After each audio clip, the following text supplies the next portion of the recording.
Alright friends, today I want to talk about this really bad habit that I have that comes up for me quite frequently, and in fact came up for me this morning. It's called catastrophizing.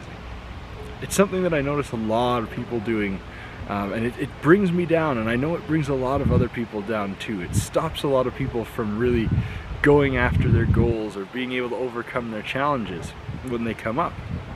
And this morning it came up. I was at home doing some writing, and I got a phone call from my landscape crew. They're out in the field mowing lawns today. And I get this phone call, and it's my lead hand saying, hey, the mower just quit, and I think it might be because we put diesel in instead of gas. Immediately, my reaction was just like, what? You put diesel in the gas lawnmower? Are you like, what? What's going on? And I wanted to call him names, and I was really upset. It's like, didn't you read the side of the gas can? Didn't you realize it's yellow instead of red? Like, come on, how dumb do you have to be? But I stopped for a minute and I took a breath, and I was not happy, of course. And immediately I told him, well, bring it back to the shop. I guess we'll see if we can fix it, and if not, we'll have to go buy a new lawnmower. And I was really upset. Like, immediately my mind went to worst case scenario, like it's somebody else's fault, and now I have to buy this new piece of equipment that I can't really afford and don't really need, except that now the one I have is no longer working. And I was mad. I was really mad. I was frustrated. It's like, man, why do I even run this business, and what's the point of it all? And it's just like, it really sent me on this downward spiral. And then I thought, whoa, wait a minute now. First of all, this morning when the crew checked in, you told them that the big jerry can is full of gas. You didn't specify that the big jerry can in the shop is full of gas, and I forgot that I had a big jerry can full of diesel in the back of the truck from yesterday when I was out doing some excavating. So I guess in a way, it's my fault. I mean, could they have checked the label? Yeah, they should have. But ultimately, I told them that the big jerry can was full of gas, and that's where they should get the fuel. So I started looking at it from a little bit of a different lens, and then I started thinking, well, you know, the chances of the mower being actually wrecked are pretty slim. I mean, the chances that it ran for long enough to be a problem are, I don't know if it's gonna be a big problem. So I took a breath and I relaxed, and I was like, okay, wait a minute now. Instead of thinking that you're gonna have to go spend 600 bucks on a new mower that you don't really need, think about it this way. Either everything's gonna be fine and you're just gonna spend a few minutes draining the fuel tank, draining out the carburetor, and the mower's gonna start right up. Or you're gonna get the opportunity to buy an electric mower like you've been thinking about for a few months now. So it's like, okay, instead of immediately defaulting to the worst case scenario, I started looking at it more from like, what are some good scenarios that could come out of this? And I shifted my viewpoint just a little bit, and man, did it ever make me feel better. I was still not happy about it. I was still frustrated. It's like, I was aggravated by the downtime. I was aggravated by a lot of things, but I mean, ultimately it's not a particularly busy day, and it's a little bit of a hiccup that disrupted the flow of my day and that disrupted the flow of the landscape crew's day, but ultimately it's not that big of a deal. So I felt better. And I went over and I met the crew at the shop. We drained out the fuel tank, we drained out the carburetor, gave everything a really good clean, put some fresh gas in it, pulled the cord one time, and it started immediately. So there was no big deal at all. You know, we had an hour of downtime at the worst. And I had the opportunity to teach some of my guys an important lesson, you know, about checking what kind of fuel you're putting out. We even came up with a color coding system where we decided we're going to paint our fuel cans with a colored stripe. And we're going to paint the fuel caps of our machines with a colored stripe. And you'll always know to match the colored stripe of the fuel can to the colored stripe of the fuel cap on the equipment you're refueling. It's simple, and it's going to avoid that mistake so many times in the future, and it's going to save thousands of dollars in downtime ultimately. So I started feeling better about it, because it's like, alright, I can look at this in a positive frame, I can think about it a little bit differently, and ultimately on this journey to becoming the person I want to be, I have to get pretty good at dealing with adverse situations and things that come up that upset me like that, because the person I want to be has a lot of responsibility. You know, the person I'm trying to be runs a few different companies and does a lot of things for a lot of people, and there's a lot of pressure. So at any given time, there's going to be an opportunity for that person that I want to become to be upset about something. So if I learn to keep my perspective and to look at things through the most positive lens I can, it'll save me a lot of frustration and a lot of anger and a lot of energy. And ultimately, things are very rarely the worst case scenario anyway, so what good does it do me to think about worst case scenario?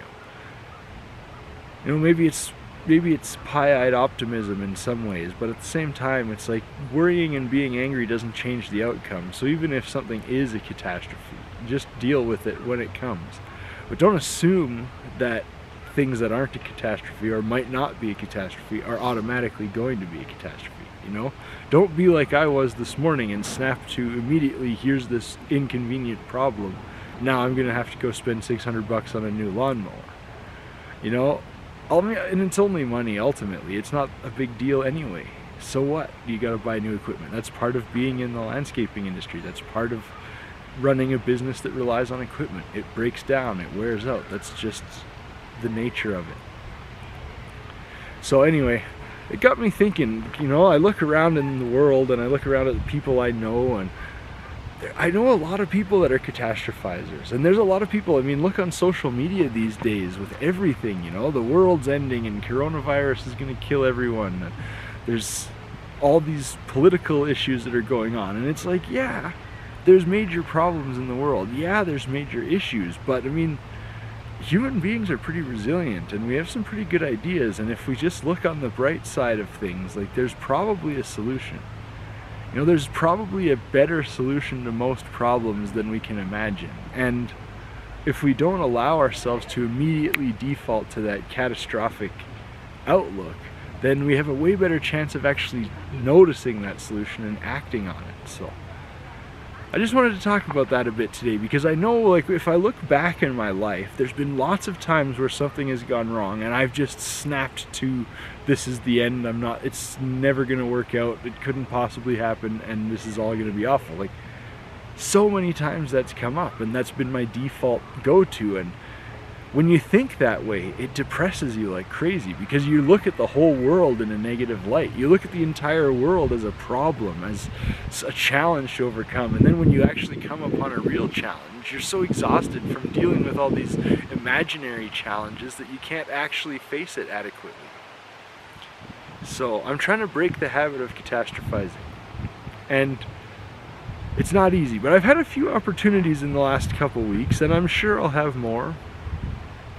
And I've noticed something interesting. Like, the last time something came up, I kind of catastrophized it a bit in my mind.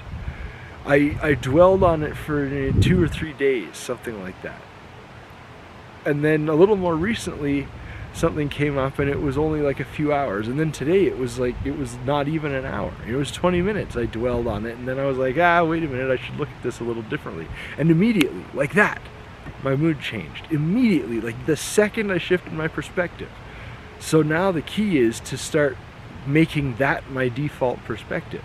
You know, I want to make the positive outlook my default perspective, and the catastrophizing, have it reserved for when there is a real catastrophe, because real catastrophes are going to happen.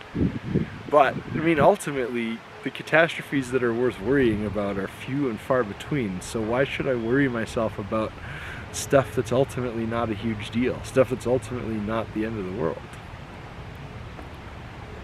I feel like it's going to add a lot to my quality of life, looking at things differently and really consciously working at making that positive outlook my default mindset.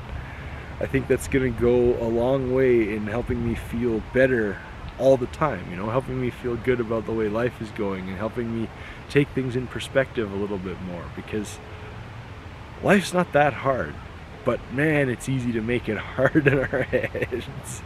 I'm so guilty of doing that, and this is one of the ways that I do that, and this is one of the ways I want to stop doing that. So anyway, thanks for being here, thanks for watching. I'm so glad that you get something out of these videos. I'm so glad that you take the time to watch them and share them and tell your friends.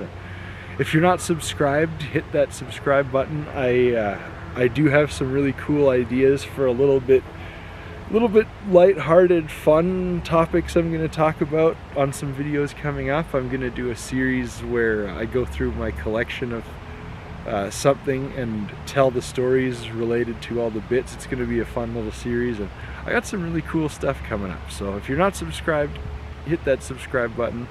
If you are, thank you so much, and thanks for watching. Throw me a comment, let me know what you think of these videos, and I really do hope that you get some kind of value and that they add something to your life. You know, my mission in life is to make life better for people in some way, and I do that in a number of ways, and my mission with these videos is to make somebody's life a little bit easier, because maybe they see themselves in one of the stories I tell, or maybe one of the bad habits that I have is the same as one of the bad habits they have, and maybe hearing about it from me and seeing how I dealt with it might give them a little bit of hope or a little bit of strength to deal with it themselves, you know?